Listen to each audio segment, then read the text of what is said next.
Assalamualaikum warahmatullahi wabarakatuh. Halo guys, perkenalkan nama saya Alina Haryani dengan NIM 19052. Baiklah, di sini saya akan menjelaskan tentang pengelolaan sediaan farmasi, kemudian ada alat kesehatan dan bahan medis habis pakai.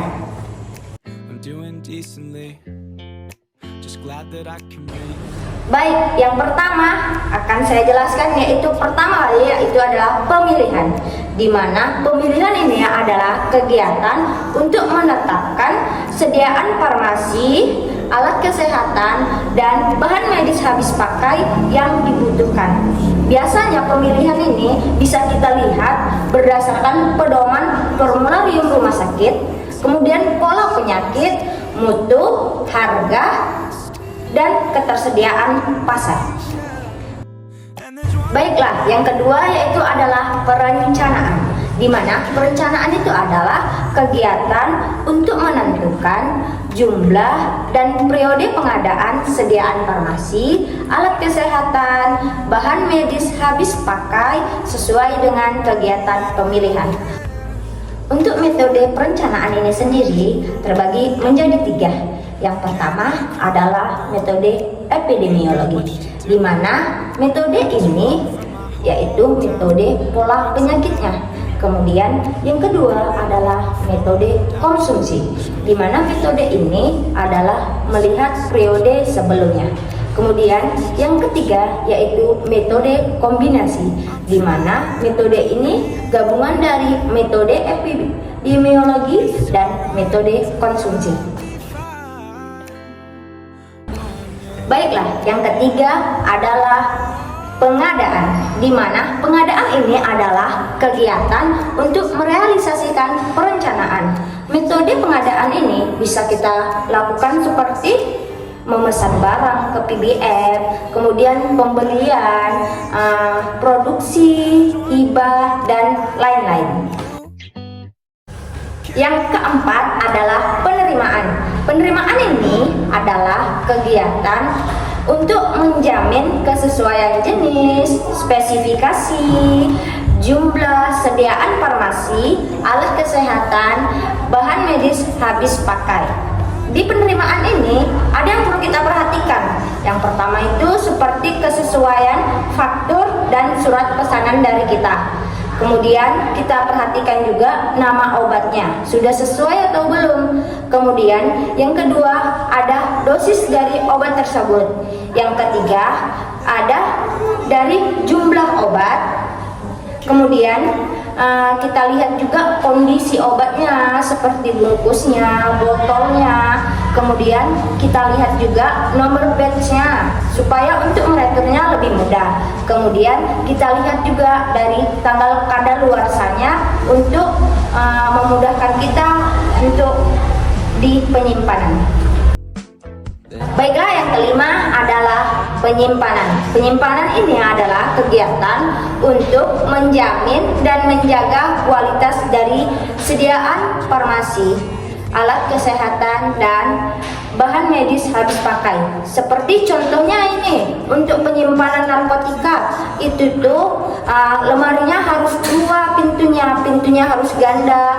Kemudian lemarinya tidak bisa diangkat-angkat kemana-mana, nempel di dinding, dan kuncinya hanya boleh dipegang oleh apoteker penanggung jawab. Kemudian penyimpanan suppositoria.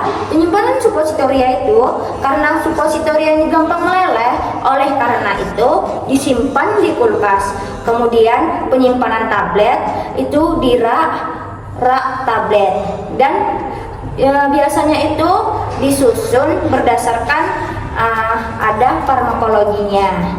Kemudian ada penyimpanan injeksi, itu juga di dalam lemari.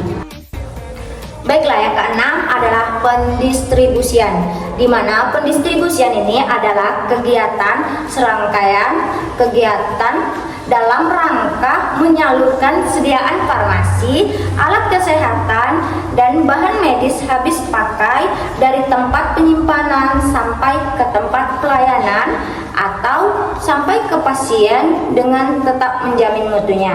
Jadi untuk pendistribusian ini, kalau di apotek itu seperti PIO, yaitu pelayanan informasi obat, ada Asmetod, ada pembelian obat atau jual beli obat.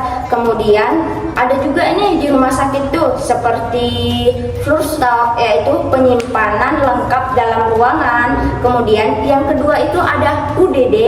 UDD itu unit daily dose, di mana itu untuk 1 hari pemakaian. Kemudian ada ODD, yaitu one daily dose, yaitu 1 kali pemakaian. Dan yang terakhir itu ada individual prescription, yaitu resep individu.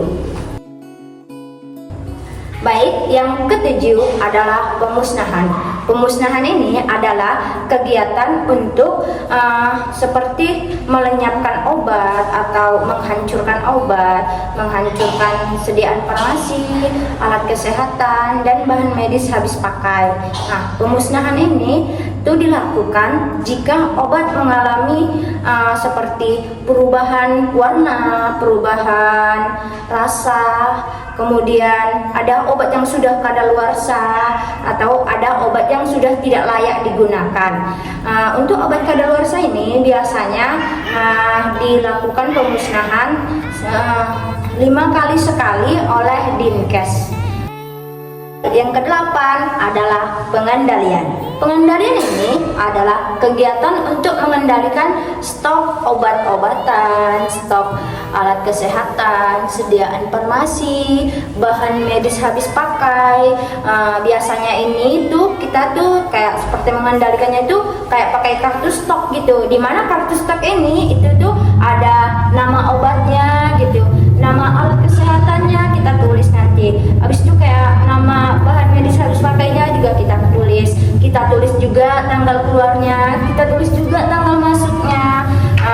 Habis itu biasanya itu ada parafnya juga gitu. Jadi di situ kita tahu pengeluaran dan pemasukan sediaan farmasi, alat kesehatan, bahan medis habis pakai kita. Jadi tujuan pengendalian ini itu tuh supaya agar jenis dan jumlah sediaan farmasi, alat kesehatan, bahan medis habis pakai ini tidak mengalami kelebihan atau kekosongan gitu. Jadi selalu ada kesiapan.